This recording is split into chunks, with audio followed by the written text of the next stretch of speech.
जैसा कि last episode में हमने देखा कि टैंग शैंग जीवू को बचाने के लिए उस एप के पीछे जाने लगता है। वहां जाते वक्त उसे रास्ते में एक बहुत बड़ी मकड़ी नजर आती है जो उस पर हमला कर देती है।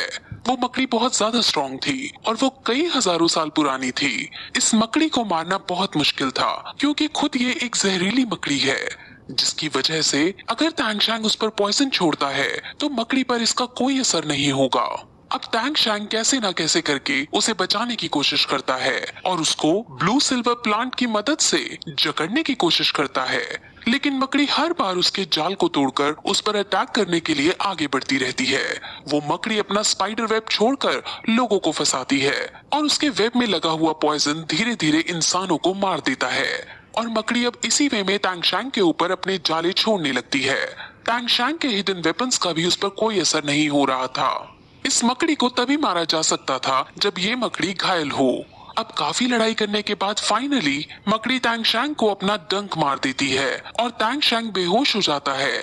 अब कुछ देर बाद आंख खुलती है और वो अपने आप को पिछले जन्म में जगा हुआ पाता है। वो अब टैंग सेक्ट में वापस आ चुका था और वहाँ पर पुराने वाले एल्डर्स ही मौजूद थे। वहाँ टैंग शैंग खड़ा होता है और वो अपने इस लाइफ की मेमोरी बिल्कुल भूल चुका होता है। उसे याद नहीं होता कि जीवू कौन है, श्रेक स्कूल क्या है और वो कहाँ रहता था। वहाँ वो फिर बाकी लोगों से बात करता है और उनके साथ घुल मिल जाता है, लेकिन तभी एक आदमी कुछ शब्द बोलता है जो जीवू बोला करती थी। अब इससे टैंग शैंग को विजन्स आने लगते हैं और उसे धीरे धीरे सब याद आ जाता है कि वो यहाँ का नहीं है। वो तो मर चुका था और उसकी अगली लाइफ में वो दूसरी दुनिया में था। वो समझ जाता है कि वो यहाँ बिलोंग नहीं करता, इसीलिए वो फिर से सुसाइड करने की कोशिश करता है। एल्डर्स उसे ऐसा ना करने को कहते हैं और कहते हैं कि तुम चाहो तो यहाँ रह सकते हो, लेकिन टैंग शैंग को जीवू को बचाने के लिए वापस जाना था, इसीलिए वो सुसाइड कर लेता है और तभी फिर से उसकी आंख उसी जगह पर खुलती है जहाँ वो मकड़ी से लड़ रहा था। असल में मकड़ी के जहर से वो बेहोश हो गया था, जिस वजह से वो ये सपना देख रहा था। वो अब होश में आकर अपने आप को मकड़ी के जाल से छुड़ाता है और जीवू को याद करते हुए उस मकड़ी पर अपने हैमर से उस पर वार करता है और उस हैमर से मकड़ी बहुत कमजोर हो जाती है, जिस वजह से अब टैंग शैंग को हिडन वेपन्स तो यूज करने का मौका मिल ही जाता है और टैंग शैंग हिडन वेपन से सीधे उस पर वार करता है और उसे मार गिराता है। अब ऐसा करने से फिर से वो पावर ड्रेन हो गया था, जिस वजह से वो मेडिटेट करने बैठ जाता है। अब वहाँ तुरंत वो दादी और उसकी पोती आ जाते हैं। इस बार दादी के साथ दादा भी मौजूद है और वो दादा दादी अपनी पोती के लिए इस मकड़ी को ढूंढ रहे थे, लेकिन आज दूसरी बार टैंग शैंग ने पोती का शिकार छीन लिया है, जिस वजह से दादा दादी दोनों को बहुत गुस्सा आता है। हालांकि ये मकड़ी बहुत स्ट्रांग थी और इसको मारने के लिए दादा दादी दोनों को अपनी फुल स्ट्रेंथ का यूज करना पड़ता, जबकि टैंग शैंग ने इसे अकेले ही मार गिराया था। इस बात से दादा बहुत शौक होते हैं, लेकिन वो अपनी पोती के गुनहगार को इस तरह से जाने नहीं दे सकते थे, इसलिए अब वो अपना दिमाग चलाते हैं। वो उसके सामने दो चॉइस रखते हैं, जिसमें से पहली तो ये कि वो टैंग शैंग को जिंदा छोड़ देंगे, लेकिन टैंग शैंग को उनके परिवार में शामिल होना होगा, और दूसरी चॉइस ये कि अगर टैंग शैंग पहली चॉइस को नहीं मानेगा तो वो पोती के सोल बीस्ट को चुराने के जुर्म में मारा जाएगा। अब टैंग शैंग उनकी पहली चॉइस को मान जाता है, जिसमें वो लेकिन अपनी एक शर्त रखता है। वो कहता है कि मैं आपके परिवार में शामिल होने को तैयार हूँ, लेकिन आपको मेरे साथ चलकर मेरी मदद करनी होगी और जीवू को जायंट एप से बचाना होगा। अब जायंट एप का नाम सुनकर दादा दादी दोनों उसे मना कर देते हैं, क्योंकि जायंट एप बहुत ज्यादा शक्तिशाली था और सोल लैंड का सबसे बड़ा ग्रैंड मास्टर भी उसको नहीं हरा सकता था, इसलिए वो उसकी शर्त को ठुकरा देते हैं। जिसके बाद टैंग शैंग भी उनसे ये कह देता है कि अगर तुम मेरी शर्त नहीं मान रहे हो तो मैं भी तुम्हारे परिवार में शामिल नहीं होऊंगा। अब दादा को गुस्सा आ जाता है और वो उससे लड़ने के लिए आगे बढ़ने लगते हैं, लेकिन तभी वहाँ मिस्टर जाओ के साथ बाकी बच्चे आ जाते हैं और दादा दादी को रोकते हैं। वो उनसे बातें करके उन्हें समझाने की कोशिश करते हैं कि टैंग शैंग ने अपनी जान बचाने के लिए इस मकड़ी को मारा था, लेकिन जब वो नहीं मानता तब मिस्टर जाओ दादा को अकेले में ले जाते हैं और उसे बताते हैं कि टैंग शैंग ग्रैंड मास्टर का डिसाइपल है। अब ग्रैंड मास्टर का नाम सुनकर दादा शांत पड़ जाता है, क्योंकि वो ग्रैंड मास्टर की इज्जत करता है और वो अब तांगशांग को बिना कुछ कहे वापस जाने लगता है। लेकिन ये बात पोती को सहन नहीं होती। पोती तांगशांग से बदला लेना चाहती थी, इसलिए वो तांगशांग को चुनौती देती है और कहती है कि मैं तुम्हें इस बार हराऊंगी और अगर फिर भी तुम जीत गए तो तुम इस सोल बीस्ट की स्पिरिट रिंग को हासिल कर सकते हो। अब तांगशांग उसकी चुनौती को मान लेता है, लेकिन तभी ऑस्कर वहाँ आ जाता है और कहता है कि इस शर्त में एक और चीज ऐड करनी होगी। वो इस शर्त में एक चीज और ऐड करता है, जिसके अकॉर्डिंग अगर तांगशांग जीतेगा तो पोती को तांगशांग को किस करना होगा। अब पोती को गुस्सा आ जाता है, लेकिन दादा और दादी को बहुत खुशी होती है, क्योंकि वो तो चाहते ही थे कि उनकी पोती तांगशांग जैसे ताकतवर आदमी के साथ रहे। अब उनके बीच एक कंपटीशन रखा जाता है, जिसके अंदर उन दोनों को 20 मीटर दूर खड़े पेड़ पर निशाना लगाना था। उनको 16-16 ब्लेड दिए जाएंगे और उनको एक ब्लेड में लीवर्स को फंसाकर इस वे में फेंकना है कि वो हवा में ब्लेड पहले लीव्स को कैच करे और फिर पेड़ पर जाकर लगे। अब फिर कंपटीशन स्टार्ट होता है और पोती अपने ब्लेड्स फेंकती है, जिसमें वो हर एक ब्लेड में एक पत्ता फंसा लेती है और उसके सारे ब्लेड्स पेड़ पर जाकर लगते हैं। अब वो बहुत ज्यादा खुश होती है और तांगशांग की तरफ देखकर एटीट्यूड में कहती है कि तुम डर गए हो क्या, जो अभी तक अपने ब्लेड नहीं फेंके हैं। जिस पर उसके दादा उसे बताते हैं कि जब तुम अपने ब्लेड फेंक रही थी उसी वक्त तांगशांग ने भी फेंके थे और तांगशांग की स्पीड इतनी तेज थी कि तुम उसे देख भी नहीं पाई और तांगशांग के ब्लेड में 10-10 पत्ते फंसे हैं। अब ये सुनकर पोती बहुत उदास हो जाती है, क्योंकि वो ये कंपटीशन हार चुकी थी। अब तांगशांग उसके पास जाता है और उसे संभालता है और कहता है कि तुम्हें निराश नहीं होना चाहिए, क्योंकि मैं इस वेपन्स की प्रैक्टिस 9 सालों से कर रहा हूँ और मेरे इस वेपन्स का नाम हिडन सीक्रेट वेपन है। वो इसके बारे में उसे और बताता है और कहता है कि अगर तुम ये सीखना चाहती हो तो मैं तुम्हें सिखा सकता हूँ। अब पोती तांगशांग के इतने पोलाइट नेचर को देखकर उससे इम्प्रेस हो जाती है। तांगशांग उसे अपने सीक्रेट वेपन्स भी गिफ्ट के रूप में देता है और पोती अब बहुत खुश होती है। वो फिर उसे जल्दी से किस करके शर्माते हुए वहाँ से चली जाती है। अब तांगशांग फिर उस मकड़ी की स्पिरिट रिंग हासिल करता है। इस मकड़ी का नाम ह्यूमन फेस डेमन स्पाइडर है।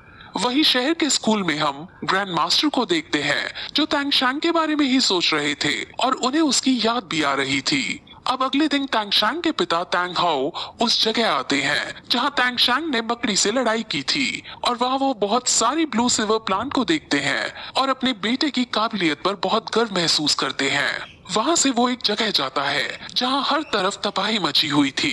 वहां कुछ ब्लू सिल्वर प्लांट्स भी मौजूद थे और वहां से वो अपने पुराने दिनों को याद करता है और अब हमें तांग हाओ की ब्लैक स्टोरी पता चलती है। तांग हाओ अपनी सुंदर सी बीवी और अपने इन्फेंट बेबी के साथ इसी जगह पर खड़े थे और वो किसी से बचकर कहीं भाग रहे थे। तांग हाओ अपने हैमर का यूज करके अपने बीवी बच्चों को बचाने की कोशिश कर रहे थे। तांग हाओ बहुत ज्यादा शक्तिशाली थे और वो अपनी बीवी को किसी भी कीमत पर बचाना चाहते थे। उसकी बीवी का नाम येन है और उसके पीछे ग्रेट सोल लैंड मास्टर पड़ा हुआ है। तांग हाओ अब उस सोल लैंड मास्टर से लड़ता है और तांग हाओ उस सोल लैंड मास्टर को घायल करके अपनी बीवी को यहाँ से भाग जाने को कहता है, लेकिन सोल लैंड मास्टर फिर से उस पर अटैक कर देता है और वो अपनी फुल स्ट्रेंथ में उस पर वार करता है। लेकिन इस बार भी तांग हाओ उसके वार से बच जाता है और फिर से भागने लगता है। लेकिन थोड़ी देर चलने पर अब वहाँ और भी सोल लैंड मास्टर आते हैं और वहाँ अब उन सोल लैंड मास्टर को आदेश देने वाला आदमी भी आ जाता है, जो पूरे कॉन्टिनेंट में सबसे ज्यादा ताकतवर इंसान है। वो उनसे कहता है कि तुम दोनों ने एक दूसरे से प्यार करके अच्छा नहीं किया, क्योंकि ये भगवान के नियम के विरुद्ध है। जिस पर तांग हाओ ये कहकर उसकी बात को इग्नोर करता है कि तुम कौन होते हो जो हमें भगवान के नियमों के बारे में बताओ। वो आदमी उसको येन से दूर करना चाहता था, लेकिन तांग हाओ येन से बहुत प्यार करता था, इसलिए वो अब उससे भी फाइट करने जाता है। लेकिन तभी वहाँ येन आ जाती है, क्योंकि उसे पता था कि तांग हाओ अकेले 4 सोल लैंड मास्टर को नहीं हरा पाएगा। वो अपने आप को सैक्रिफाइस करने को तैयार हो जाती है और वो इन्फेंट बेबी को तांग हाओ को पकड़ाकर मर जाती है। उसके मरने से वहाँ बहुत सारी ब्लू सिल्वर ग्रास पैदा हो जाती है, क्योंकि येन की spirit soul blue silver grass थी। अब ये इन्फेंट बेबी ही तांगशांग है और येन ने तांग हाओ से प्रॉमिस लिया था कि वो तांगशांग की परवरिश अच्छे से करेगा, इसलिए अब तांग हाओ अपने बेटे पर नजर रख रहा है। अब टैंग हाउ यिन को बहुत याद करता है और इस जगह पर ब्लू सिल्वर ग्रास को यिन समझकर उससे बातें करने लगता है। वही टैंग शैंग जो थर्ड स्पिरिट रिंग को एब्सॉर्ब कर रहा था, वो जीवू को याद करने लगता है। उसे स्पिरिट रिंग को एब्सॉर्ब करने में बहुत ज्यादा दिक्कत हो रही थी क्योंकि ये मकड़ी बहुत ज्यादा स्ट्रॉन्ग थी और टैंग शैंग इसको सहन नहीं कर पा रहा था। लेकिन अब अगर वो बीच में छोड़कर उठता है तो उसकी जान को खतरा हो सकता है। तभी वहाँ जीवू भागते भागते आ जाती है और उसको जिंदा देख सब बहुत ज्यादा खुश होते हैं। वो उनको बताती है कि एक काऊ रोर के सुनने से वो जायंट एप नर्वस हो गया और उसने अपने आप मुझे छोड़ दिया। वो उन्हें फिर ये भी बताती है कि उसकी भी लेवल 30 हो गई है और उसको रात में एक बीस्ट देखा था। उसने उस बीस्ट को मारकर स्पिरिट रिंग भी हासिल कर ली है और सभी ये सुनकर बहुत खुश होते हैं। लेकिन अभी उनकी टेंशन घटी नहीं थी क्योंकि टैंग शैंग बहुत शक्तिशाली स्पिरिट रिंग को एब्सॉर्ब कर रहा था और अब वो टैंग शैंग के होश में आने का ही वेट करने लगते हैं। वहीं दूसरी तरफ ग्रैंड मास्टर अब श्रेक स्कूल के डीन से मिलने आते हैं और वो दोनों टैंग शैंग के बारे में ही बात करते हैं और ग्रैंड मास्टर अब तक जो भी कुछ हुआ उस बारे में सुनता है तो वो समझ जाता है कि मिस्टर जाओ को टैंग शैंग के पिता टैंग हाउ ने ही पीटा था और फिर वो टैंग हाउ का बैज उन्हें दिखाता है। अब फिर हमें टैंग शैंग को दिखाते हैं जो स्पिरिट रिंग को एब्सॉर्ब कर रहा था और फाइनली वो इसको एब्सॉर्ब कर लेता है जिसे देखकर सब बहुत ज्यादा खुश होते हैं। लेकिन तभी टैंग शैंग म्यूटेट होने लगता है और उसकी कमर में से मकड़ी जैसा पैर निकलने लगता है। मिस्टर जाओ समझ जाते हैं कि एब्सॉर्ब करते वक्त मकड़ी और ये म्यूटेट हो गए हैं और अब सिचुएशन वर्स्ट होने वाली है। अब ये सुनकर सारे बच्चे डर जाते हैं और इसका सोल्यूशन पूछते हैं जिस पर मिस्टर जाओ सिर्फ एक ही सोल्यूशन बताते हैं कि उन्हें सिर्फ वेट करना होगा। अब टैंग शैंग फिर से बेहोश हो जाता है और पहले तो उसे जीवू की ही याद आती है जो उससे दूर जा रही थी और फिर वो फिर से अपने पिछले जन्म में पहुंच जाता है जहां हमें अब ये पता चलता है कि उसने आखिर पिछले जन्म से सीक्रेट लाइब्रेरी में जाकर सीक्रेट नॉलेज क्यों चुराई थी। असल में टैंग शैंग को पढ़ने और अलग अलग नॉलेज प्राप्त करने का बहुत शौक था। वो अलग अलग टेक्निक्स और वेपन्स के बारे में पढ़ना और रिसर्च करना चाहता था।